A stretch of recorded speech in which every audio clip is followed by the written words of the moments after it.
I'd like to introduce our next panel, who's yet another beautiful pantheon of people who happen to be women who are working to help the journey of reconfiguring humans' dreams in relationship to the climate, in relationship to each other, in relationship to how we understand power, and how we physically create our time, energy, and attention in relationship with the earth. And I'd like to introduce Sarah Drew, who is the moderator of this panel and the author of the just released book, The Gaia Codex, which is an invitation to all of us as women, as code carriers for the wholeness of our relationship with all things. Sarah Drew.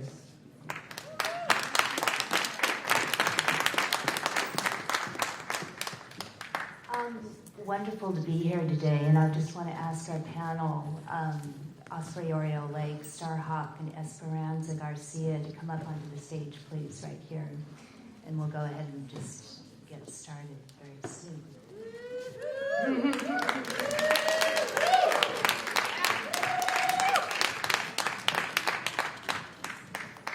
A lot of amazing wisdom in the room, and I've really been appreciating our deepening with those lines that inform us through time. Do we have Esperanza? Are you here? There she is. In many traditional cultures, women have cultivated a deep and symbiotic relationship. In many traditional cultures, women have cultivated a deep and symbiotic relationship with our Mother Earth. They've tended the cycles of regeneration through the generations. And it's been the role of women to preserve the plant, to preserve the seed stock that is so vital for life. They have tended to the waterways, our rivers and streams, which is our sustenance for life as human beings. And when it was time, women have prayed and they've given thanks to the Mother Earth. For we human beings, our life is often fragile, and our interconnection with Gaia herself is essential to our life. And in many of these cultures, there's been a tradition of women who are the voice of the Mother Earth. They've had many names, oracle, priestess, seer, but what they've had in common is that in the depths of their wombs, in the flow of their blood, they have been able to feel the Mother Earth herself. And when it was time, these women have spoke and they have acted and they've called their people to action.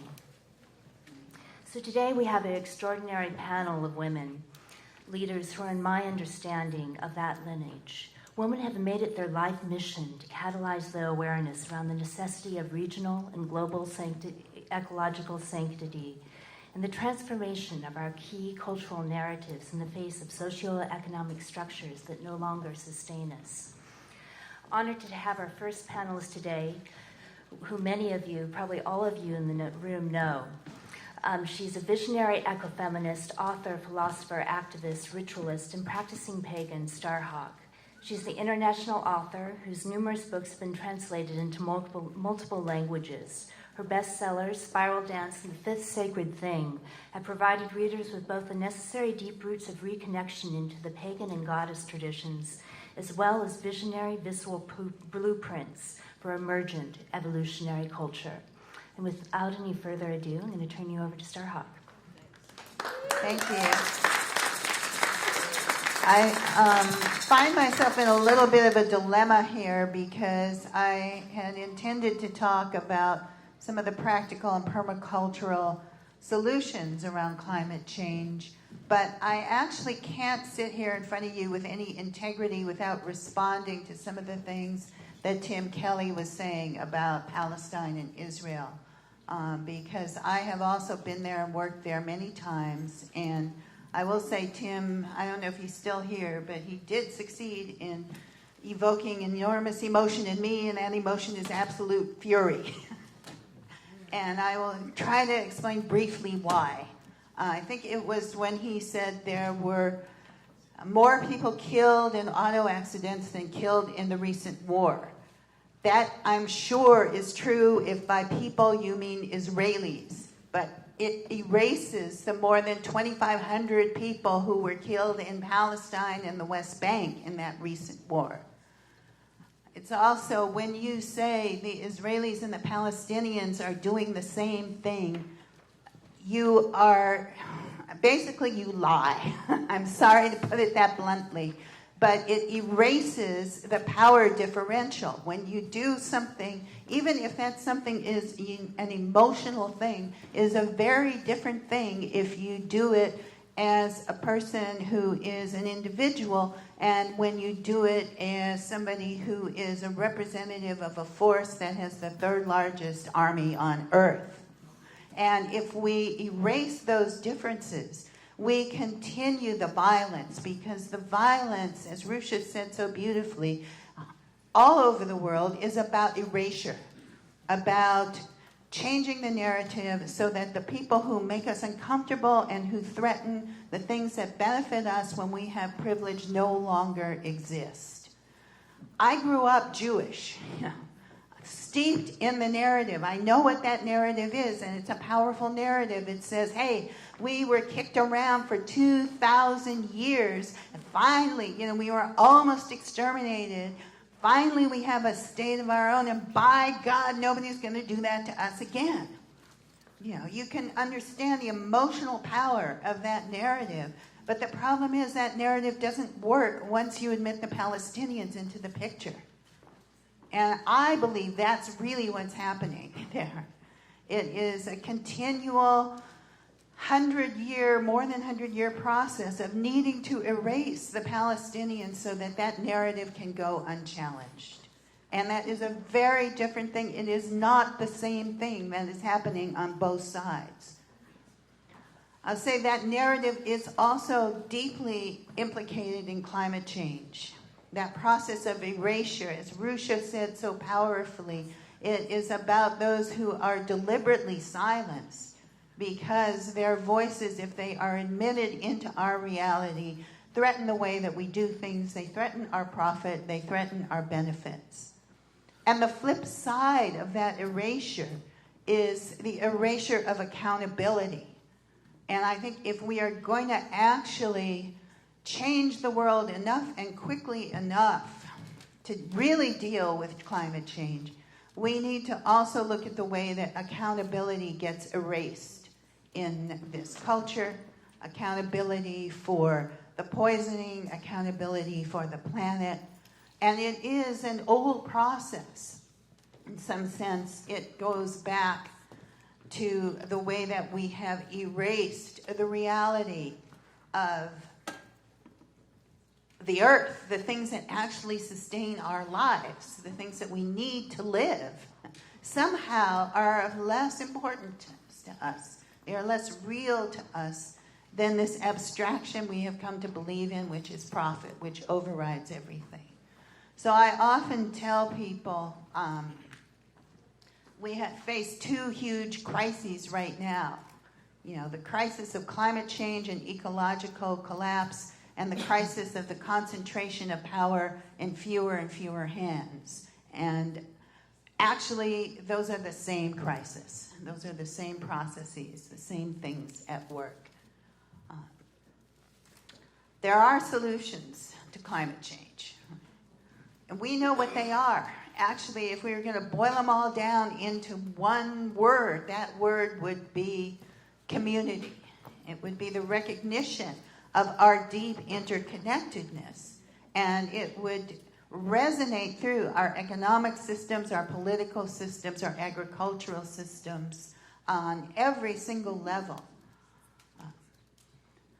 We can't get to that kind of interconnectedness unless we are willing to actually look at reality.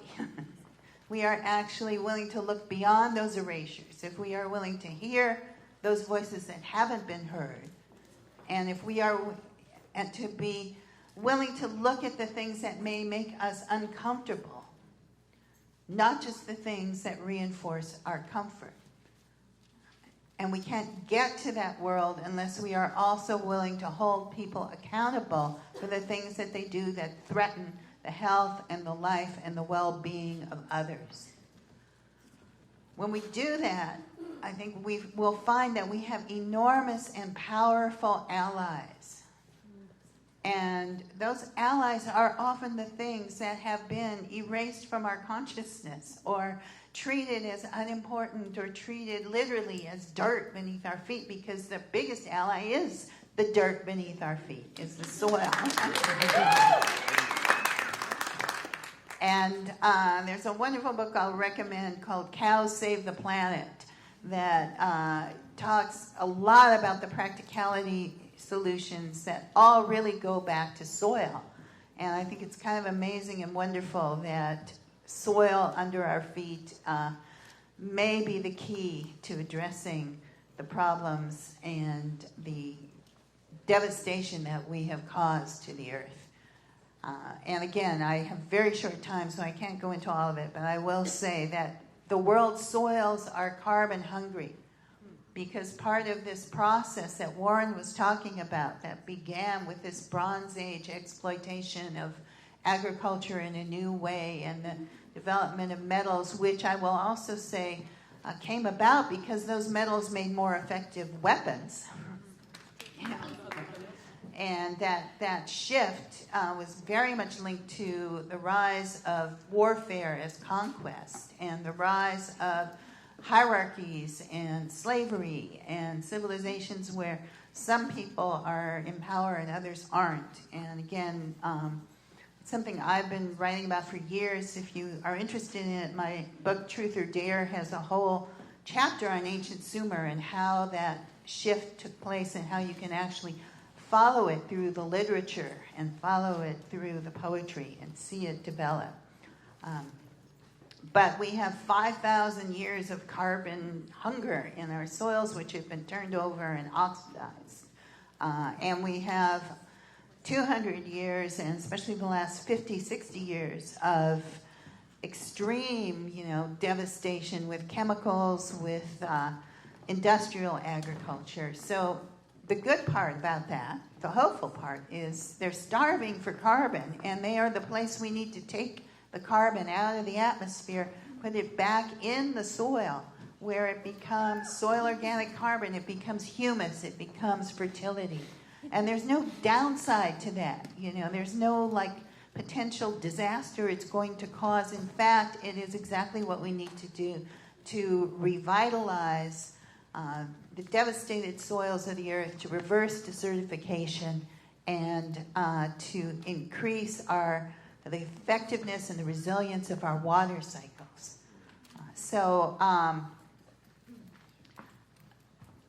There are different ways that permaculture teaches us we can do that. And permaculture, if anyone here doesn't know what it is a whole system of ecological design. For me, it's sort of the practical application of the idea that the earth is sacred. Yeah. And just briefly, I'll say they're through guarding our forests, reforestation, growing food through agroforestry and food forests, and shifting to a kind of no-till agriculture. They are also through grazing systems, and there are some wonderful talks TED Talks you can find by Alan Savory about how the right kind of effective grazing can actually restore grasslands and regenerate soil and sequester carbon. And they are about relocalizing our food systems, our economic systems, all of our systems, so that we're not shipping food thousands of miles away, but we're growing it close to where we live and growing it and supporting the small farmers, the women who do the work of farming, the people who can actually have a close and intimate relationship with the land. And to do that, we need a huge shift in resources, because the one drawback to all of these wonderful practices is that many of them are far more labor intensive than the practices we have today. That might not be a drawback in the broad scheme of things, because we also have tremendous numbers of people who need actual meaningful work in their lives. But in the context of an economic system that shifts everything toward those who manipulate abstractions and away from those who actually work directly with the soil or the land or the earth, or work directly in those things that have traditionally been women's realms, like actually caring for people, actually nurturing and raising the next generation. We need a massive kind of movement that says, hey, we need to take our resources now. We need to hold those people accountable who have actually sucked those resources away and continue to do that from everybody who does truly nurturing and meaningful work, and put them back into making this transition.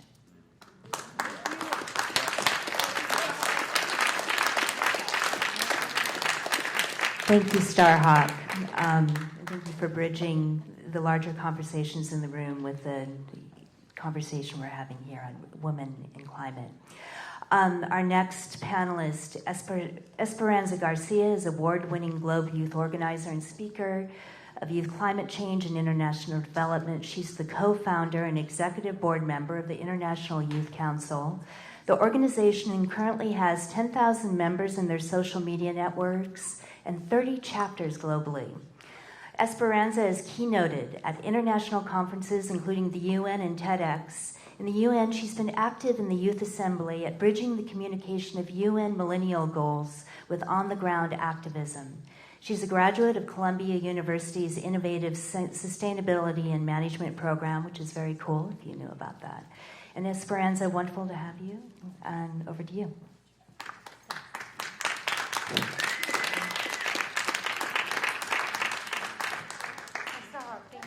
Thank you for that talk. The person next to me kept asking me, did Starhawk talk yet? So it just gives a lot of volume of how much respect you have in the room. I was here at the Global Summit. Put the mic closer. Hello. Hello. I thought my voice was loud enough.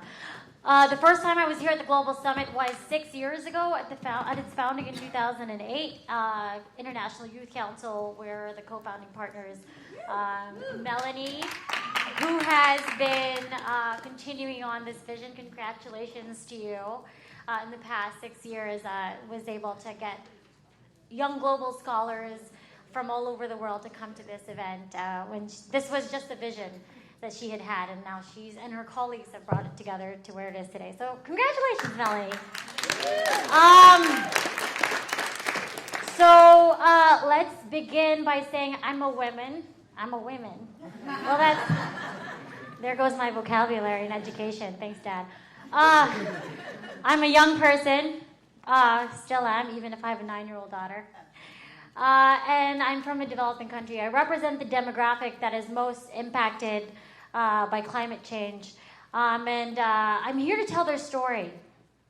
In the past decade that I've been in climate change activism and working in UN development and government and in the private sector, I have met the greatest leaders of our time in this realm. And one of them is Constance Okole, who is a community activist, a farmer, mother of 7 from Toro district of Uganda. And her community, her village, suffered from floods. And they had lost their crops, washed away their homes, they lost their livestock and cattle, and people were dying due to contaminated waters. And when their village, they were able to get back on their feet again, her village had again suffered from drought. Now, it was only several years later, this was back in 2007, after this had all happened, when her village realized, what was happening to them. But Constance's story is not only one of despair, it's one of hope. When she learned that climate events such as this has never happened to her in her lifetime in this district, in her village, and learned about climate change, she now becomes the face of climate change and tells the world leaders, we have hope. This is what we're going through, but we can reduce our emissions, and she inspires communities by telling her story. I had met Aisha Niaz at the 2009 UN Climate Change Conference. At the age of 19, she was speaking in front of international media, and she was begging the world to save her country. She was begging the world to save her home because in the next 20, 30 years she'll be a climate refugee. Imagine being her age, and by the time in the next 20, 30 years, her family and her will no longer have a home. But I also have met 20-year-old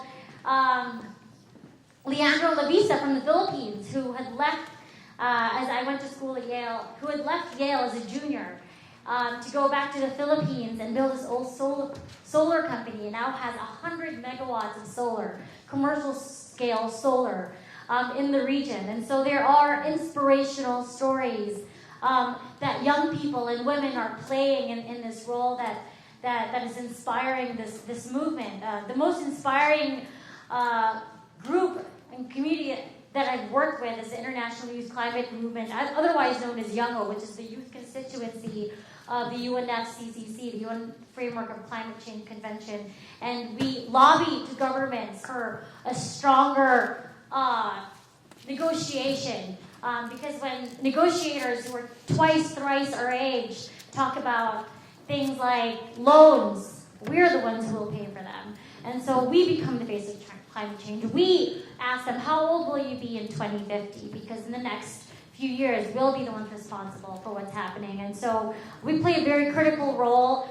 We take the lessons that we learn at these international conventions home, and we create national campaigns. We build educational campaigns, and that's where I had built the Philippine Youth Climate Movement. After being exposed to this, I went home and started showing film showings of what's happening in our country, in our region. We started educating people on what the Philippines is the third most vulnerable country impacted by climate change. We suffer from 20 typhoons annually, and last year alone, exactly a year from today, we were hit by Typhoon Haiyan, which is the strongest typhoon ever hit in the history of the world. And in that one blow, 10,000 people lost their lives, 9 million people were affected, and 600,000 people were homeless. And that is just one day of typhoons, and we have 20 of these a year. We lose 5% of our economy, and that typhoon alone costs us $5.8 billion.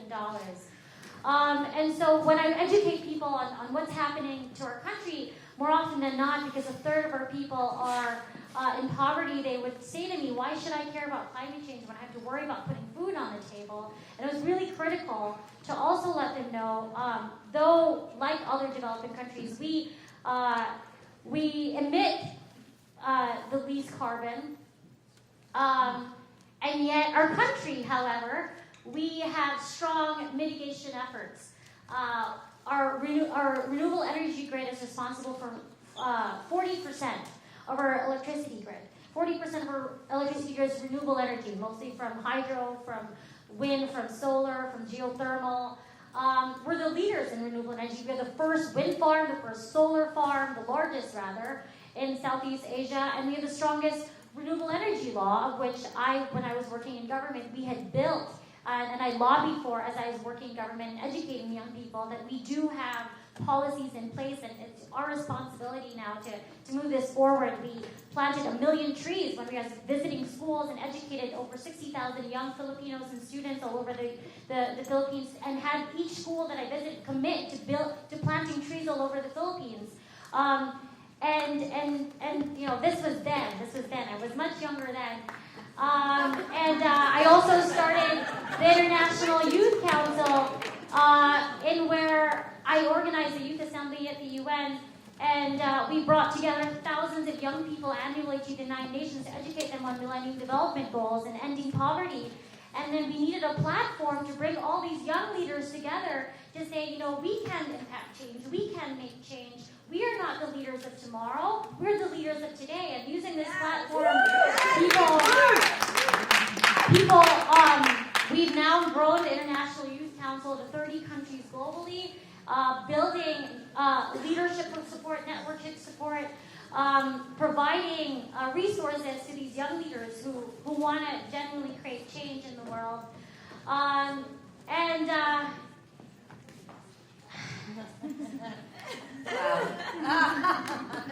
You know,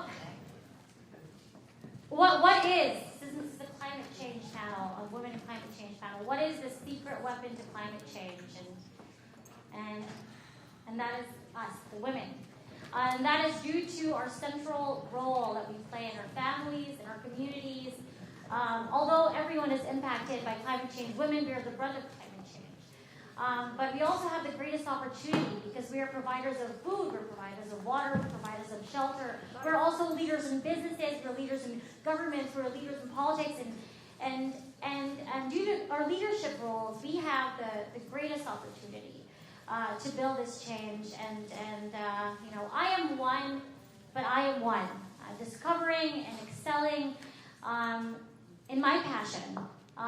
When I was 18, I had my daughter. And I was kicked out of my school because I was in an all-girls Catholic school in the Philippines, and I had my education taken away from me, and I was told, I was marginalized from community. I was told I could never get into an Ivy League school, and I proved that I knew that I could. And I did. I went both to Yale and Columbia. I was told that a lot of things, having your education taken away from you is very difficult. But I wanted to become someone for my daughter, and that is why I wanted to build a better world for her. And this really was for her. I wanted to build a platform to say, despite the way community had seen me to be, I was still able to, with my friends and colleagues, build an inspiring global action. And so I think the best thing we can do is, for the people here, having worked with young people, is mentorship, is to share. We need people to look up to, but we also need people to share our stories with. And if we can just help each other, the younger generation, with the people who are young at heart, build this community, then I'm confident. Having worked with the young people today, there's a strong sense of environmental awareness, strong sense of social awareness that we never had before have had. So as a woman, Mother Earth is after all a woman, so we're all here to take care of her too. Thank you. Esperanza, thank you for that.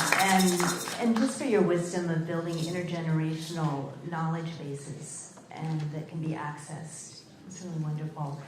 Our final panelist today, another one that probably many of you in the room know, Oriole Lake is an award-winning visionary environmental activist and author, a powerful voice for women in our Mother Earth. Osprey is the co-founder and executive director of the Women's Earth and Climate Action Network, founder and president of the Women's Earth and Climate Caucus, and works nationally and internationally to promote resilient communities and foster a post-carbon energy future while addressing societal transformation. Osprey is co-chair of the International Advocacy of the Global Alliance for the Rights of Nature. She's the author of the award-winning book, Uprisings Through the Earth, Reconnecting Culture with Nature. And Osprey, truly an honor to have you here today.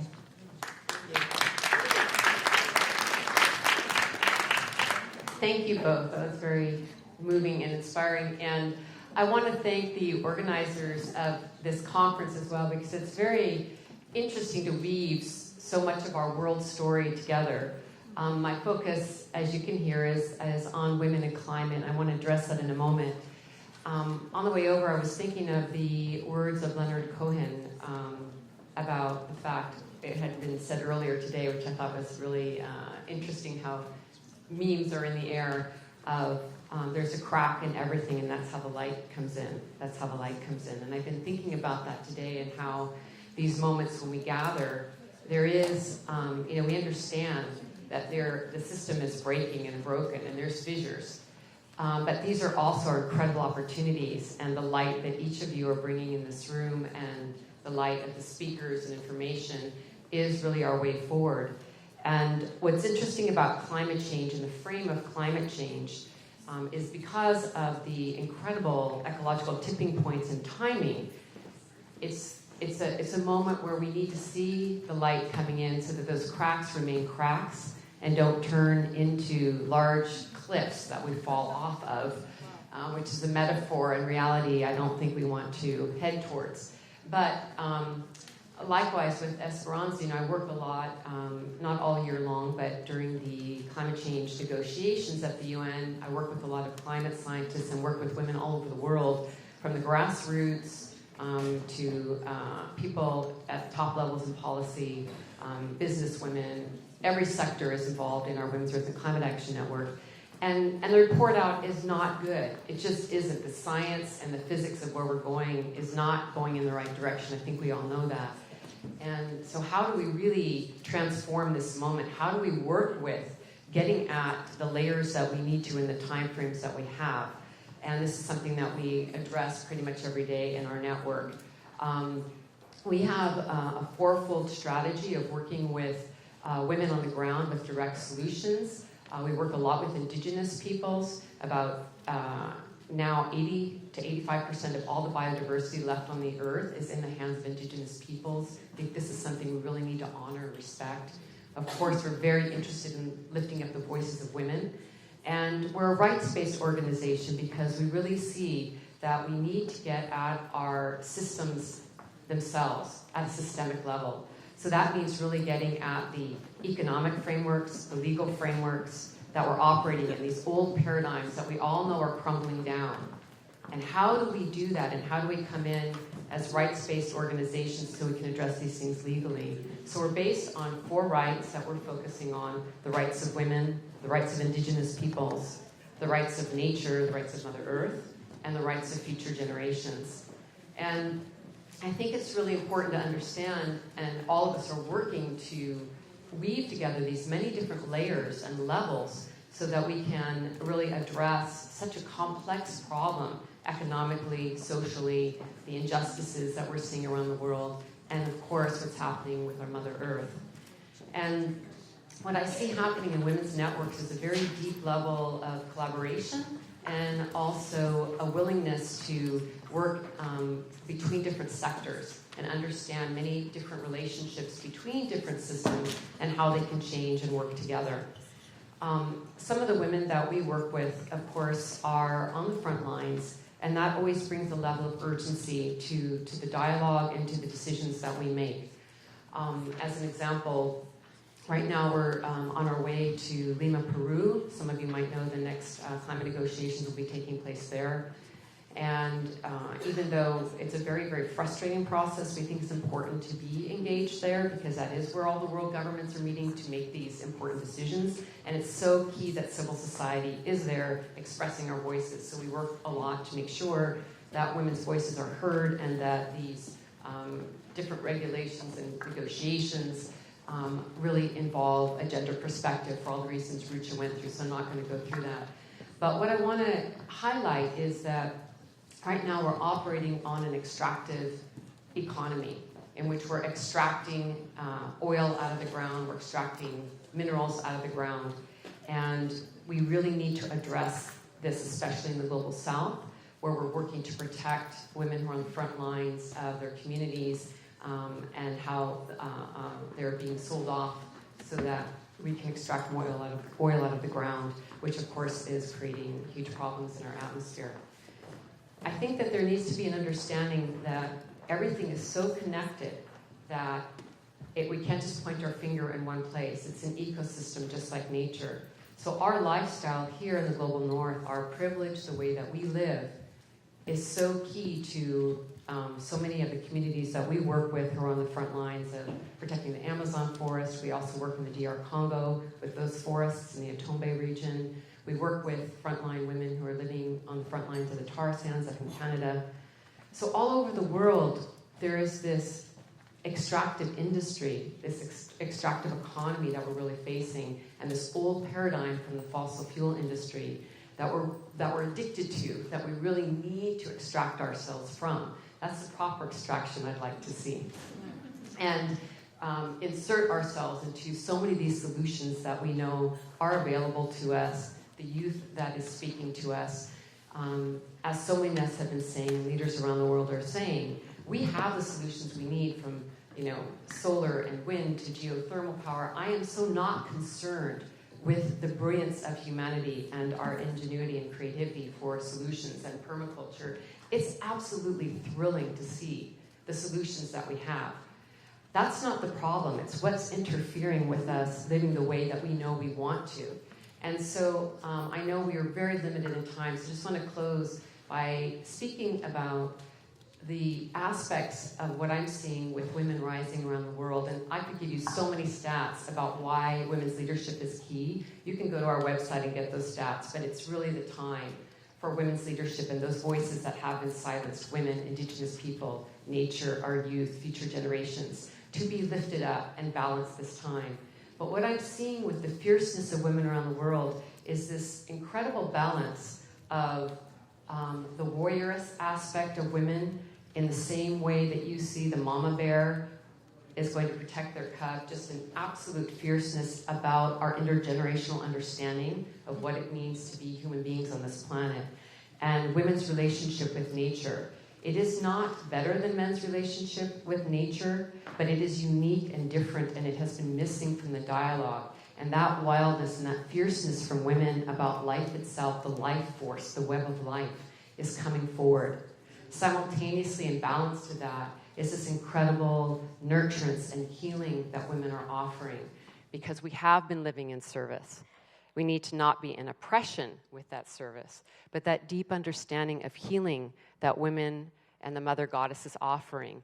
And I think this is key to climate change solutions, this offering of both this fierceness of our voices rising up for the web of life, while also offering our hand and our heart in healing so much damage and grief that has happened to our planet, to each other, and what we've also done to one another, and how we need to bring that into a circle of healing. So with that, I hand it back to our lovely moderator, Sarah.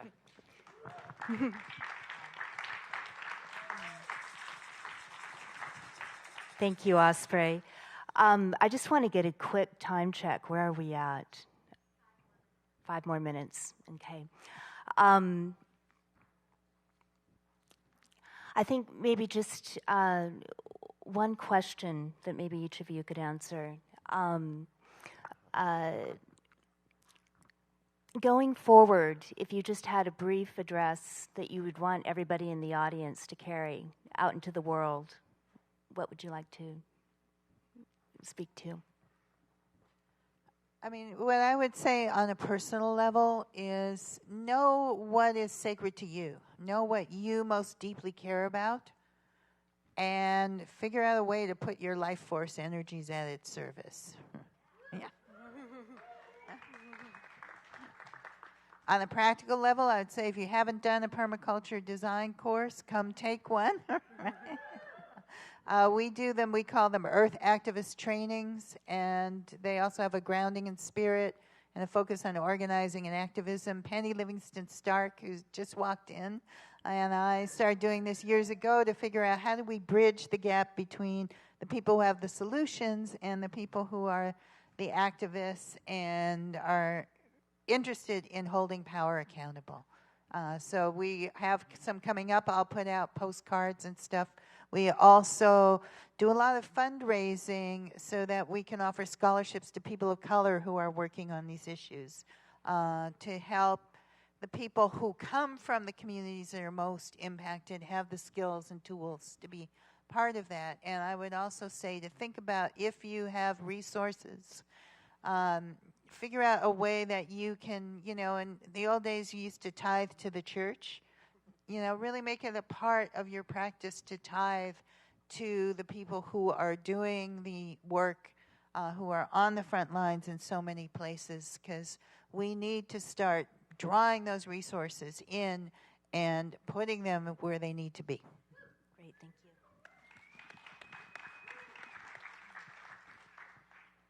I think the best investment that we can make now is the investment that we make in our future generations. And I know that we're all doing something within our lives that are going toward and acting towards that, but also spend some time with the younger generation. My grandmother, her name is Esperanza Garcia. I was named after her. She was a mother of 8 kids, but also she started a co-op with only 8,000 people to now having 50,000 people in her co-op, from $5 to now having billions of pesos in assets. And she was an incredible woman who was also a judge. So I was able to have someone to look up to and guide me through my process. She was also a very strong advocate of the environment. Having someone to look up to, having someone to hold your hand and say, these are my mistakes. You cannot make them. And teach your lessons to the younger people. Take the time to do that. Not just investment in resources, but investment in time and teaching a person is an incredible investment towards their future. But they can teach those lessons to their peers as well. So I think here advocating for youth would be my take. Thank you. Thank you. Esperanza. What I'd like to remind us all of is that this is also an incredible time for civil society. Some of you might have been in New York in September for the largest climate march in history. Big shout out, 400,000 people on the street. I don't think it's the only thing in our toolkit, but I definitely think direct action is absolutely key at this point, given the fact of the time frames we're in, and also that we're up against, the big corporations, these big old paradigms, and we really do need to show boots on the ground. I do want to direct you to our website. We've just released something called the Women's Climate Action Agenda, which is a very detailed analysis. We've been writing it over the last year. 100 women leaders from around the world contributed to it. It's an incredible roadmap and blueprint going forward with a very progressive agenda. We released it and for the UN Climate Summit in September as well. It's circulating around the world now. It's a great resource. The other thing I would love to share with you also is we have a very active blog that has a lot of our programs on there and shares incredible stories of women around the world and their solutions, from Nima Namandu from DR Congo, working to protect the forests there, Fadwa Briar, who's working in the Middle East, North Africa region, Carmen Capriles from Latin America. These are phenomenal women. We don't know their names very often, but as is the case many times, these voices coming out of the grassroots are incredibly powerful, and I really want to honor them and bring forward their stories. So if you have a chance to look at their blogs and stories on our website, it's a really great way to get to know a lot of the voices from the grassroots and front lines. Thank you. Thank you, Osprey.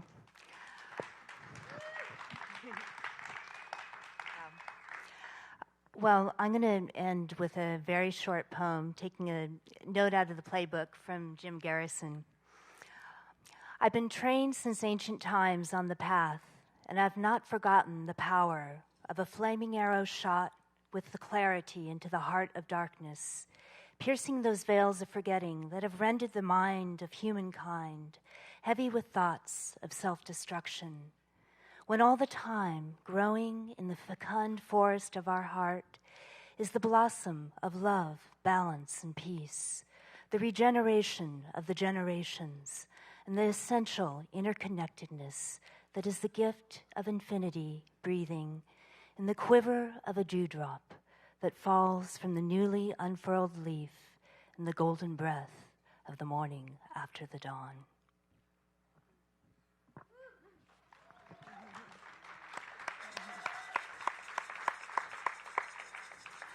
And if you would like to find out more about the Gaia Codex, which is a tale about an ancient lineage of women who have been holding the rejuvenation codes for the planet, you can go to GaiaCodex.com.